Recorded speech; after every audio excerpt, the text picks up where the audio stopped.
Good morning friends, welcome back to my channel. आप सभी लोग कैसे हैं? उम्मीद करते हैं बहुत अच्छे होंगे। तो आज की वीडियो में फुल डे रूटीन शेयर करने वाले हैं, जिसमें मॉर्निंग हो चुकी है और सूरज आ चुका है। बहुत ज़्यादा हार्ड नहीं है, बट मौसम साफ़ है, तो उम्मीद करते हैं धूप बहुत अच्छे से खिली रहेगी। क्योंकि आज मैंने डिसीज़न लिया है कुछ फर्नीचर को डीप क्लीन करने का। डीप क्लीनिंग में धूप की बहुत ज़रूरत होती है। हालांकि ये टाइम थोड़ा धूप कम निकलने वाला है, लेकिन घर पे थे तो सोचा बहुत अच्छे से डीप क्लीन कर लें। तो इस तरीके से डाइनिंग टेबल की चेयर्स की हालत थी, काफ़ी ज़्यादा गंदी थी, गर्दा पड़ गई थी। एक्चुअली 2 चेयर्स जो थी वो विदाउट कवर रखी हुई थी, तो इस वजह से ज़्यादा गर्दा पड़ गई। बाकी आप देख सकते हैं जो चेयर्स का बैक है ना, तो उस पर बहुत अच्छे से पॉलीथीन रैप्ड है। बाकी कुछ पे कवर्स थे, तो गर्दा चेयर में अंदर नहीं गई है, लेकिन फिर भी बहुत अच्छे से नीचे से डीप क्लीन करना होता है और थोड़ा बहुत जाला लग जाता है। क्योंकि ये चेयर्स यूज़ में नहीं थी, बेसिकली डाइनिंग टेबल ही यूज़ में नहीं थी, और मैंने सोचा डीप क्लीन कर लेते हैं, बहुत बाद में यूज़ भी करेंगे। और कुछ गेस्ट भी आने वाले थे, जैसे कि आप देख सकते हैं ये जो लकड़ी का बैरियर लगा हुआ था, इस पर भी बहुत गर्दा थी। आप सोच रहे होंगे झाड़ू यूज़ कर रहे हैं, तो फ्रेंड ये झाड़ू ज़मीन में नहीं यूज़ होती है। ये प्लास्टिक की झाड़ू है, जिसको फर्नीचर साफ़ करने के लिए या फिर कर्टन्स और जो दीवारें होती है या फिर कबर्ड्स होते हैं उनको साफ़ करने के लिए ही यूज़ करते हैं। बेसिकली ये सोफ़ा, डाइनिंग टेबल और बैग जो होते हैं बेड के, उसको साफ़ करने के लिए यूज़ करते हैं। बहुत अच्छे से डस्टिंग करके जितनी भी गर्दा थी, गंदगी थी या फिर थोड़ा बहुत जाला नीचे लगा हुआ था, उसको साफ़ करने के बाद एक मग में थोड़ा सा पानी और थोड़ा सा डिटॉल डाल के, इस तरीके से ये मॉप वाला है, हाँ, तो ये बहुत अच्छे से निचड़ जाता है। और इससे हमने डिटॉल डाल के इसलिए साफ़ किया ताकि कोई भी इन्फेक्शन या कोई फिर मकड़ी या थोड़े से कीटाणु वगैरह हो तो वो बहुत अच्छे से क्लीन हो जाए। उसके बाद इसको रख देंगे पूरे दिन की धूप में। जैसे कि आप देख सकते हैं ये बिल्कुल नई ऐसी हो गई है, क्योंकि जिस चीज़ों का ख्याल रखते हैं, मतलब जब नहीं यूज़ कर रहे थे तब भी इसको ढक के प्रॉपर कवर करके रखा था, लेकिन फिर भी डीप क्लीनिंग ज़रूरी होती है। और ये चेयर्स, मतलब पूरी डाइनिंग टेबल जो है वो अप्रॉक्सीमेटली 6 to 7 ईयर ओल्ड है, और अभी इसको सिर्फ मुश्किल से 6 महीने से नहीं यूज़ कर रहे थे। पहले रेगुलर ये यूज़ होती थी, और उसके बाद इसको डीप क्लीन करने के बाद धूप में रखा और पहुँचे किचन में। तो यहाँ पे बन रहा था नहारी।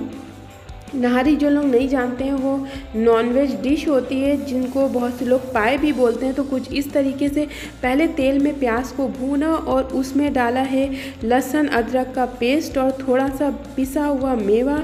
और नहारी बनाने का ये जो एक तरीका था, जैसे कि पहले हमने दिखाया, कुकर में जो नॉनवेज था, जो पाए थे, उनको अलग उबाल लिया था और एक भगोने में मसाला ये अलग तैयार हो रहा था। इधर हल्दी को डाला है इसमें, क्योंकि क्वांटिटी जो थी वो थोड़ी ज़्यादा थी, तो जो मसाला फ्राई कर रहे हैं वो भी थोड़ा ज़्यादा है। उसके बाद मिर्चा डाला, सब टेस्ट के अनुसार डाल सकते हैं, थोड़े बहुत चेंजेस होते हैं, हालांकि वो पूरी प्रॉपर रेसिपी नहीं शूट हो पाई है।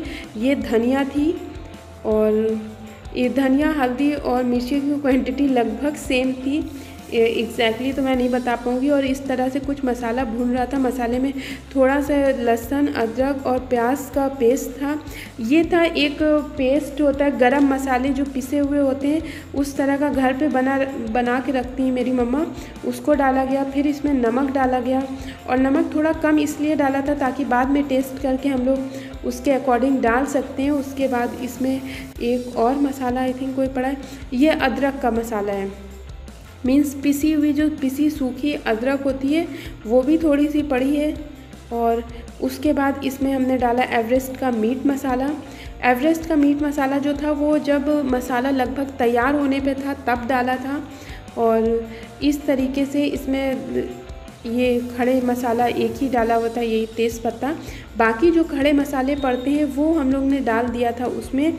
इसको भूनेंगे डीपली जब तक कि तेल ना आ जाए। और ये दूसरी तरफ कुकर में इस तरह से थोड़ा सा ऑयल और खड़े मसाले डाल के गोश्त को उबाल लिया था, पाए को उबाल लिया था। उसके बाद इन दोनों को मिक्स कर देंगे, और इतनी टेस्टी और यम्मी नहारी बनी थी, जिसका अभी आपको लास्ट में दिखाएंगे ना, तो आप लोग बताइएगा कि कैसी लग रही। बहुत टेस्टी बनी थी और बहुत ज़्यादा अच्छी बनी थी। और सब अलग अलग तरीके से बनाते हैं, बहुत से लोग एक साथ मसाला डाल के कुकर में सीटी लगा देते हैं, बट इस तरह हम लोग ने नहीं किया हुआ था। उसके बाद थोड़ा सा कोरिएंडर यानी धनिया हरी धनिया काट के रख दी थी और जब वो पक गया था, गल गया था, तो उसके बाद उसमें ये डाल के कुछ इस तरीके से सर्व किया था। हालांकि मैं बहुत ज़्यादा नॉनवेज नहीं खाती हूँ, लेकिन फिर बनता है तो थोड़ा बहुत टेस्ट तो कर ही लेते हैं। इस तरह से देखिए, ये जो रोटी थी, जो ब्रेड थे, कुलचे जो बोलते हैं, सब लोग अलग अलग चीज़ बोलते हैं एक चीज़ को, वो बाहर से आ गई थी। उसके बाद ये डाइनिंग टेबल की चेयर्स मैंने आपको दिखाई थी, ये है उसकी टेबल, जिसको बहुत अच्छे से डीप क्लीन किया, क्योंकि टेबल तो यूज़ हो रही थी, टेबल पे खाना लगता था और टेबल यूज़ में थी। और ये डाइनिंग टेबल जब पूरी डीप क्लीन हो गई है, चेयर विद टेबल, तो ये बहुत ज़्यादा अच्छी लग रही है। और ये 6-7 साल पुरानी है, जस्ट इमेजिन। ये सब काम किया, दोपहर का काम हो गया था, तो उसके बाद मुझे सिलना था एक प्लाज़ो।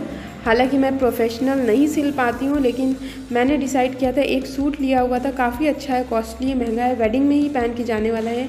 तो उसका जंपर जो था, कुर्ता जो था, वो टेलर से स्टिच करवाया था, लेकिन प्लाज़ो जो था वो दूसरे प्लाज़ो की नाप रख के उसको कटवा के उसके बाद स्टिच मैंने खुद किया था। और इवन मैं काट भी लेती हूँ, बट क्या था ना, शूट करते टाइम कट नहीं पाता है, और जो स्टैंड था वो खो गया था। कुछ इस तरीके से पुराना वाला रख के कटिंग कर ली थी और ये सारा कपड़ा रैप कर लिया था। और एक्चुअली मसला ये था, जो प्लाज़ो मैं सिल रही थी वो लाइनिंग के साथ सिल रही थी, यानी अस्तर भी लगाना था, तो थोड़ा ज़्यादा हैक्टिक था कि पहले अस्तर में सब करना था, उसके बाद अस्तर को जो था मेन फैब्रिक से अटैच करना था।